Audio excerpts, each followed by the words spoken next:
Jim Alexander here with Real Talker, David Chokachi. David Chokachi. I knew I was going to get it wrong at some point. All right. Too many years of seeing you, I still didn't get it wrong on television. It's like 25 years, man. Come on. I'll take that one on the chin. No pun intended, you play a boxer in this movie, right? Yeah. Tell me about the role and what kind of drew you into it, and what was it like taking up playing it?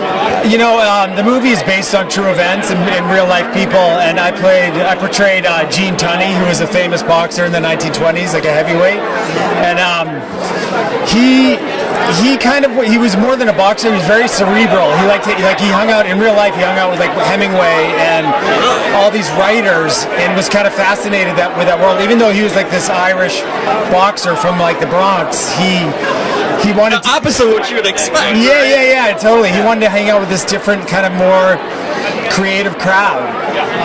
And I play him, you know, he's on a journey. He has a little problem. He has kind of a mental breakdown, ends up in the mental hospital in the movie, and gets triggered by something that happens, and it kind of explores his, how do I say it? It's kind of like all these people back in the day, they all kind of hooked up with each other, right? Like they had wives and they had husbands, but they also had these secret lives, like kind of everywhere. And so we're exploring. Everyone's coming through. I mean, this is a lively. yeah, totally. But you know, it's an amazing cast. It's really well written. It's beautifully shot. It's kind of a roller coaster ride emotionally as an audience. You watch, you know, all these people kind of going through parts of their lives, like good times, bad times, in between times, yeah. Some classic figures in history of Hollywood, just in general. Yeah. What was it like researching this character? I mean, how many liberties did you take, and how honest did you try to stay to what you read and saw? Well, I mean, Gene Tunney, like his parents were straight immigrants from Ireland. So in this hospital scene, he breaks down and he starts speaking in Irish brogue like his dad. And so I worked. You had to learn that accent. Man, I was shitting my pants. I was like, I don't want to get this wrong, you know. So I worked with a dialect coach for a long time to get that right. And it's in there. It's pretty good. But also, Gene was like, you know, he had a bit of an East Coast accent, and I'm from Massachusetts, so instead of making it New York, I kind of made it a little bit of Boston. Okay, that works. Boston. I think most won't even tell in so many cases. Think so. Any favorite memory working on this film that stands out to you, whether on set, off set? You know, Bruce had us rehearse a lot, and nowadays you barely rehearse. We spent like 3 days rehearsing at the locations, and at first, you know, I was kind of dreading it, and then towards the middle of the first day, I was like, this is the best thing I've ever done. It was like doing a play, and we got to like explore the characters and go deep and then pull it back, and I think that was my favorite part of this process. And then filming was just like, after the rehearsal was kind of like, it wasn't easy, but we were all comfortable, I guess. We had already, exactly. So I don't know. There's so many fun memories from this thing. It's surreal that we're gonna have a little premiere. It's cool. And it's a quick shoot too, from what I've been hearing tonight. Yes, it was super fast. Yeah, some things were on the fly. We did a scene that was written the same day, like we did at night. And Camille here. Did you interview Camille? She's coming up. Oh, okay. Camille was. Her and I have this relationship in the movie, and just amazing. You don't know, I used to bodyguard for David Hasselhoff. Yeah. Oh, there you go. You know? We got muscle Mr. man. Muscles over here, folks. He's gonna get me on Baywatch. Going big. He's gonna get me on Baywatch, folks. In his Speedos. Speaking, wait for entry to that. Baywatch, any chance of a reunion? I know we had a movie a couple years ago with The Rock, but you know, it's on Amazon Prime now, and that was a big deal. It was remastered. They spent a lot of money remastering it, and so it launched on Amazon Prime, like in the U.S. and Canada, and then maybe like 10 other countries. So it's out there, and a couple of producers are coming tonight, and I'm pushing them. We almost had a reboot, then the movie came out and didn't do so well, supposedly, but I don't know. They said it did fine. So, you know, I'm seeing like 90210 is being redone. Everything's coming back. Like, so why? Yeah, and I'm gonna play like the captain, you know? Yeah. That's Do you still stay in touch with the cast? Do you guys hang out or talk? I mean, with Hasselhoff, we see him once in a while. He spends a lot of time in Europe now, but Alexander Paul and Jason Simmons and Kelly Packard and Bergen, all those guys we're all still really close. It's like a family, right? After all these years. Yeah, you spend enough time running around the beach, you become family. Perfect. Well, this is a family that's being created tonight too. As long as I'm famous, I'm excited to see you, David. Thanks, buddy. Thank you so Appreciate much. it. You got it. Yeah. Jim Alexander here at the red carpet for As Long As I'm Famous with Camille Montgomery. Camille, tell me what it's like to see all these people here on the red carpet, getting ready to finally see this movie on screen, and it's all over in a sense, but now it's the payoff. It's super exciting. I've been working on this film for years because originally it was a short 3 years ago. I did not know that. Yeah, originally it was a play, and then it became a short, and then it became the feature. So I'm super excited. I've been a part of this project for pretty much 3 years, working with Bruce. Yeah, so I'm really excited for everyone to see it and just to be with the cast and crew again, our family, our film family. So it's It great. is a family. You can tell the whole atmosphere. Tell me about the character you play. What do you know about it beforehand, and kind of coming out of it now after doing it? Yeah. Beforehand, I had actually never even heard of Netta Harrigan Logan. I knew about the people in the film. I knew about Montgomery Clift and these different names, but I never heard of Netta Logan. And so I did all this research on her. She was an incredible woman. She was an actress back in the day, but she also was a huge advocate for the arts. She was one of the first people. She was the first person to create plays overseas for the military. So she created the plays. That is a big deal, right? Huge. She created the plays and then she would go and act in them. And she also was like really big on charity. She created all these different charities for artists. So she was an incredible woman. She was a wife. She was a mother. She just did a million amazing things. So she was a powerhouse, and I completely admire her. Back in the day when women didn't get the opportunities to do all these things, that's a big deal. Not in the 20s, 30s, 40s, like, yeah, and that's when she was doing all this stuff back then, which is incredible. So. What is the most, there's a lot of fascinating stuff about this character, but when you learn and you read and you kind of watch the things, how do you incorporate that and make it your own? How many liberties do you take, and how do you stay honest also?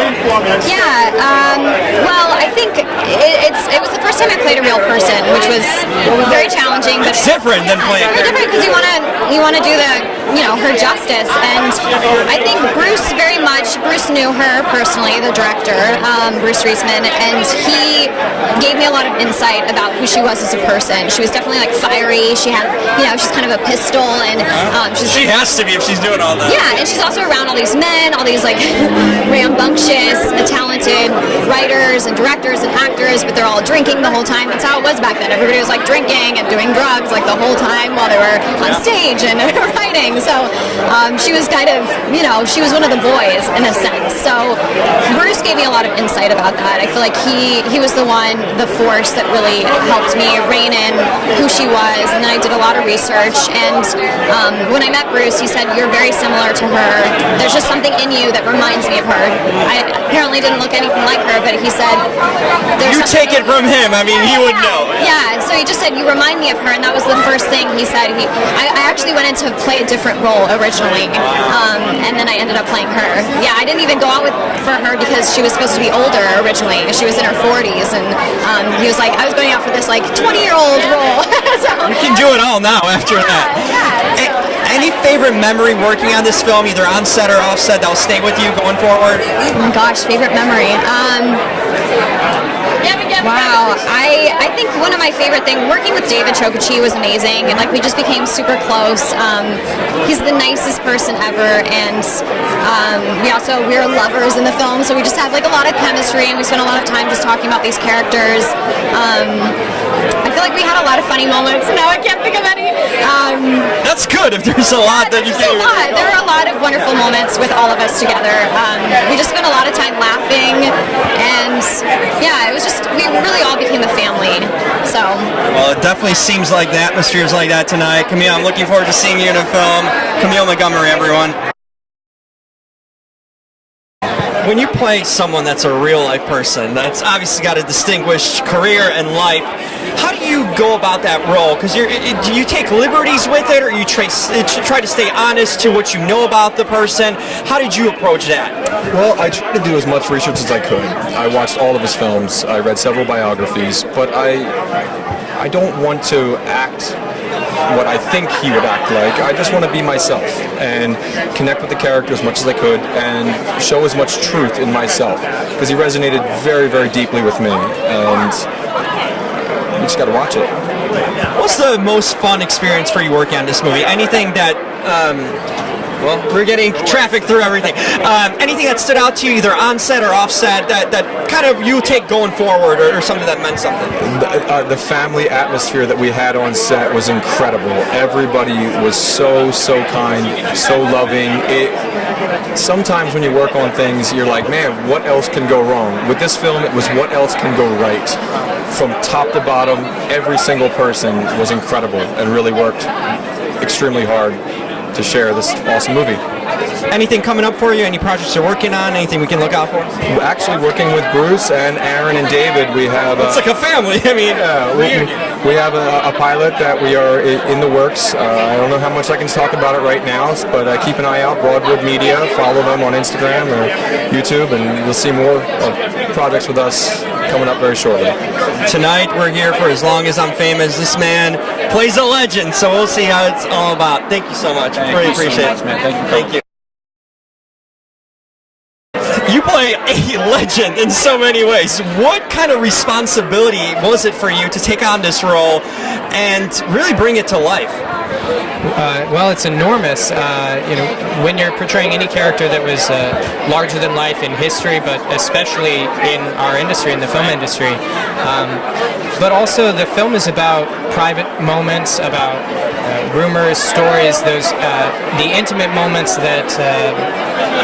Well, when someone's telling a story about you decades from now, what will be lost? What will be missing because no one knew, or only your closest friends knew?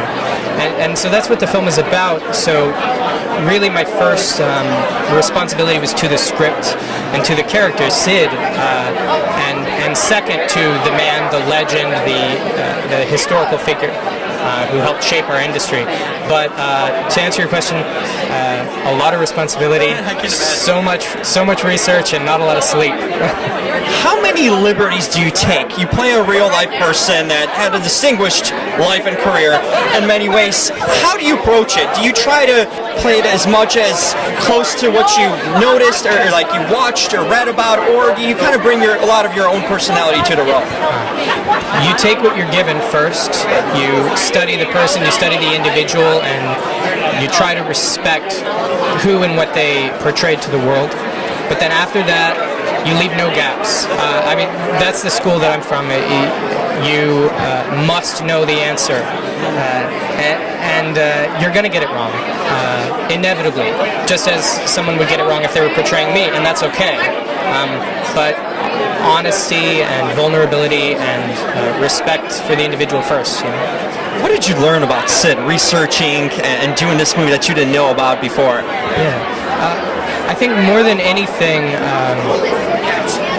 I learned a lot about how I should behave in the industry as a filmmaker, as an actor, as a writer, because Sidney Lumet, I think, approached everything he did with a tremendous amount of humility and respect for other artists. And there's a lot of collaboration in anything that he did, and I think part of that came from how he grew up. And the film takes place in 1948, and as a Jewish yeah, but as a Jewish individual working in 1948, it was a very different world, just coming off the Holocaust, and for me, there was a lot of respect that needed to be paid to that, and loss of family, and loss of life, and safety. Any favorite memory that will stick out for you going forward that from this film, either on set or off set? I see you're laughing already. I think there's something for sure, right? Yeah. I mean, it was a quick shoot. It was a constant schedule. It was grueling in the best way. Indie filmmaking, it just keeps on moving. But our second day shooting was essentially 12 hours of boxing. First in plain clothes and street clothes, and then in period boxing equipment. And each shot had to be matched shot for shot because it was partially in black and white. So that was a grueling 12 hours, and one of the best experiences of my life. I met all these people, and I hung with them.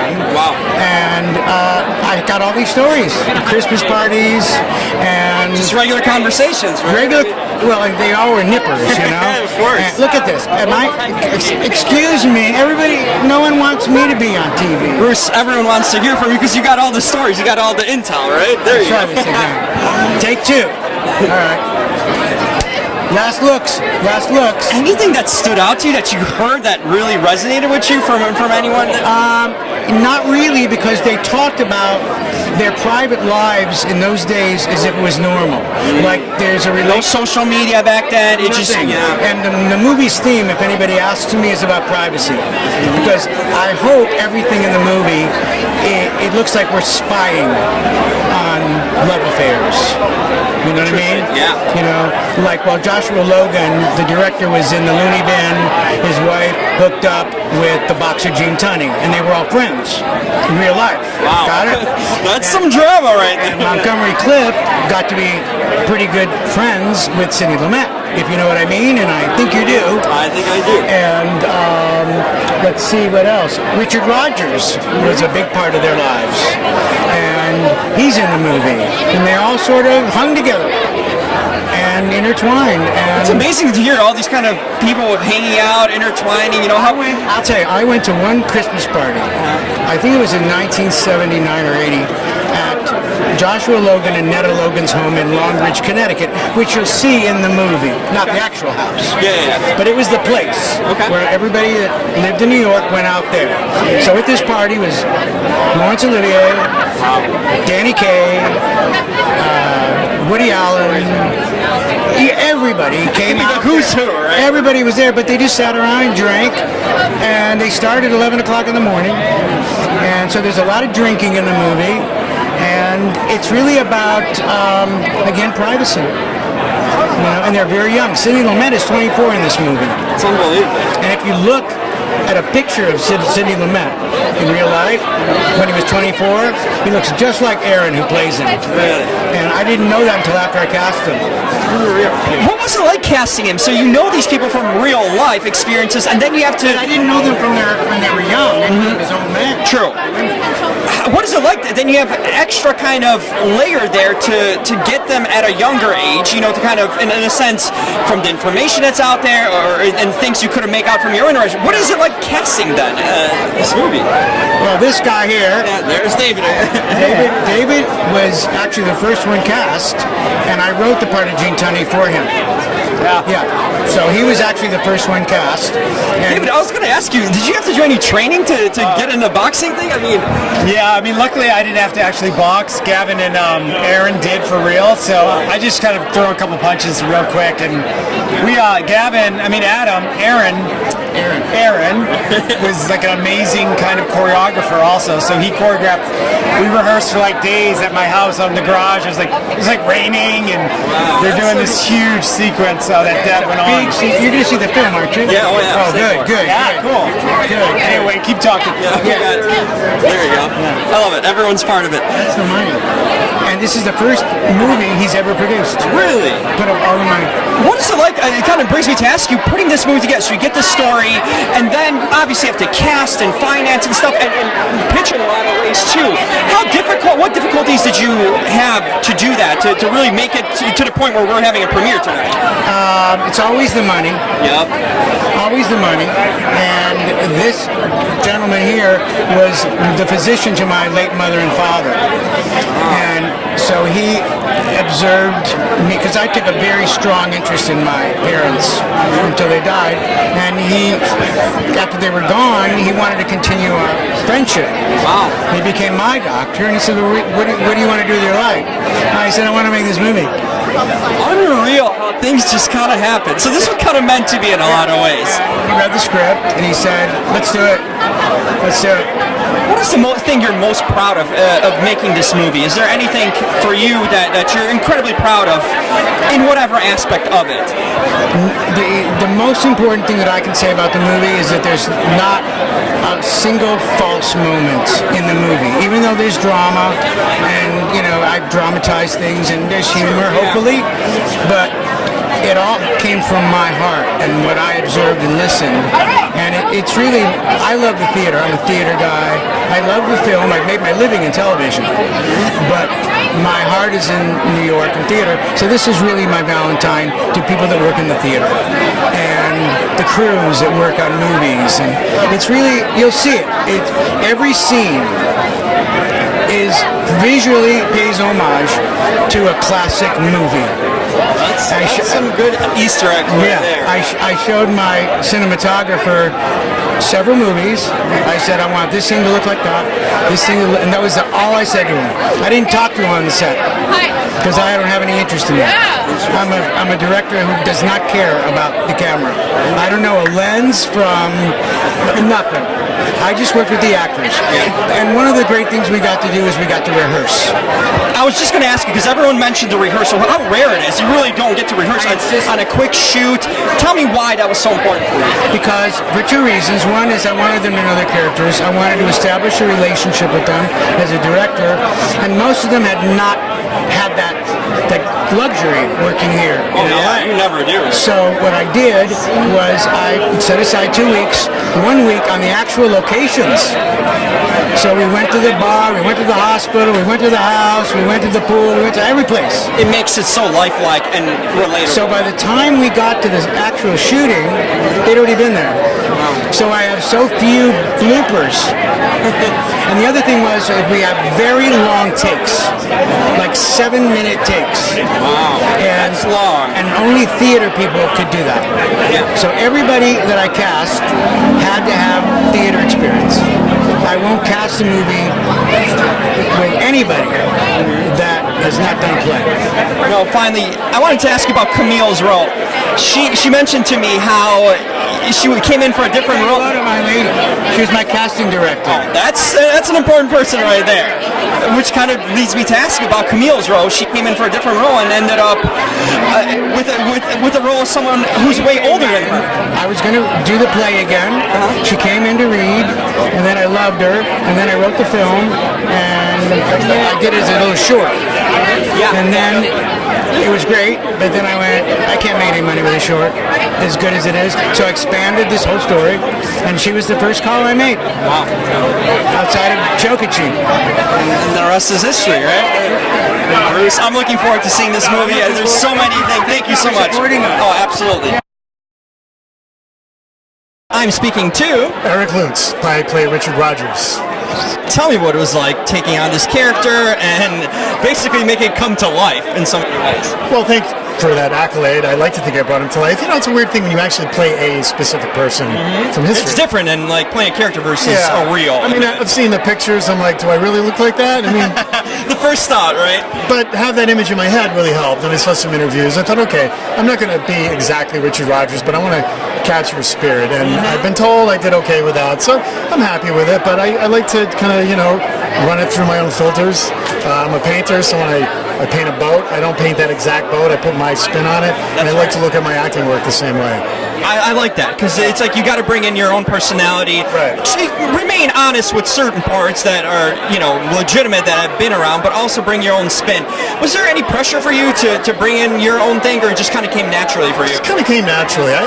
Because I've done literally hundreds of episodes of sitcoms. I like to find the humor in things, and everything has a little bit of humor in it, even when it's a very heavy piece.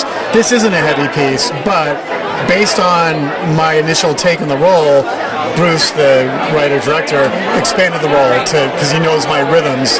He first saw me on Frasier when I started, and so he had a kind of sense of what I can do. So we kind of added on incorporating that, which is great. This cast, everyone's playing a real-life person in a lot of ways, so very different kind of backgrounds and pressures to do that. You guys seem very cohesively in tune, even just observing you guys here. What was the set like and working with everyone here? It just seems like a family atmosphere. It's an interesting observation that you said that because we all do lots of films, TV shows, whatever. And the idea is like, oh, you're going to stay in touch and be a family. It usually doesn't happen. But it happened in Carolina City, my first series. We're all still very close. And some of those guys are coming tonight. And on this, from the moment it started, there was just this sense of like, we're all in this together. We're all rooting for one another. And there's like experienced old war dogs like me and Pere and Chokache, and then some new really great talent. And we're all in a level playing field.